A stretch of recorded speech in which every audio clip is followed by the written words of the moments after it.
பிறப்பும் இறப்பும் எல்லோருக்கும் சமம். பிறகு எதற்கு ஜாதி மதம்? ரொம்ப அற்புதமான விஷயந்தான் இது. உண்மையாகவே இதயத்தை தட்டி எழுப்பக்கூடிய விஷயமாகத்தான் இருக்குது. சிந்தனைகளை தூண்டக்கூடிய விஷயமாகத்தான் இருக்குது இந்த விஷயம். வாழ்க்கையில் மனிதன் எப்படி பிறப்பாலையும் பிறக்கும்போது எல்லோரும் ஒரே மாதிரி தான் பிறக்கிறார்கள். ஆனால் இறக்கும் போதும் எல்லோரும் ஒரே மாதிரியாகத்தான் இருக்கிறார்கள்.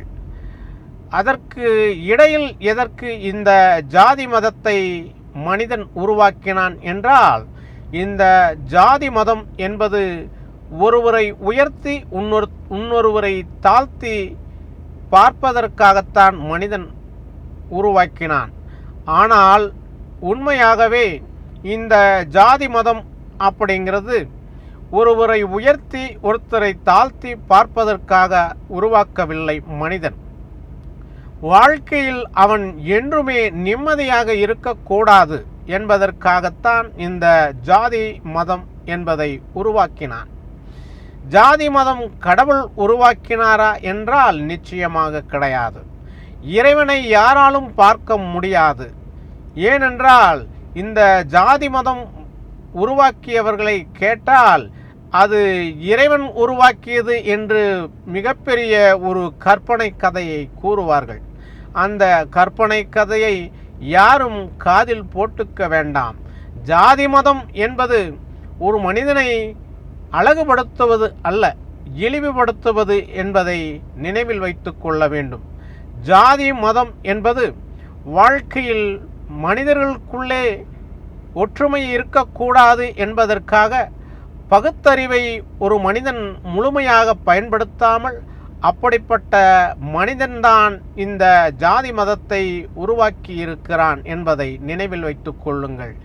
ஜாதி மதம் உருவாக்கியவன் மிகப்பெரிய அறிவாளி என்று சொல்ல முடியாது.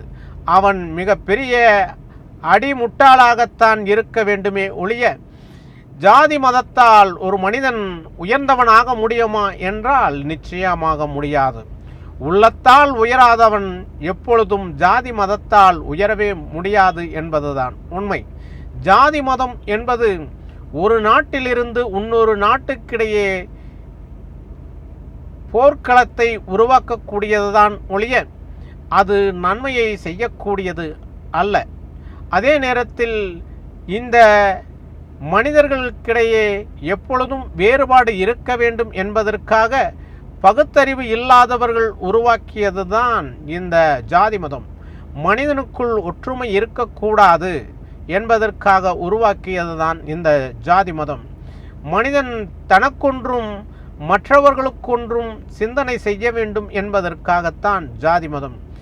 பிறருக்கு ஒரு பிரச்சனை என்றால் இவன் பெரிய மனிதன் ஆகிவிடுவதும், இவனுக்குள் ஒரு பிரச்சனை என்றால் ஒன்றுமே இல்லாத போல் மறைத்து விடுவதும் இதுதான் ஜாதி மதம். பிறருக்காக ஒன்று தனக்காக ஒன்று என்பதை உருவாக்க நினைத்தவன்தான் இந்த பகுத்தறிவு இல்லாத மனிதன். அப்படி இருக்கும்போது இந்த ஜாதி மதம் எப்படி உயர்ந்தது என்று சொல்ல முடியும்?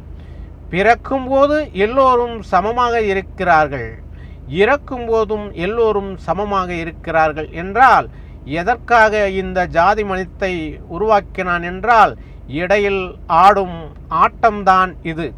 இந்த ஆட்டத்தில் அவனுக்கு எந்த விதமான நன்மையும் ஏற்பட்டு விடுவதில்லை என்பதுதான் உண்மை. இந்த இப்படிப்பட்ட ஆட்டம் ஒரு மனிதனை அசிங்கப்படுத்துமே ஒழிய அழகாக மாற்றும் என்று சொல்ல முடியாது. ஜாதி மதம் என்பது மனிதர்களுக்கிடையே மனதுக்கிடையே வேற்றுமையை உருவாக்குவதுதான் இந்த ஜாதி மதம்.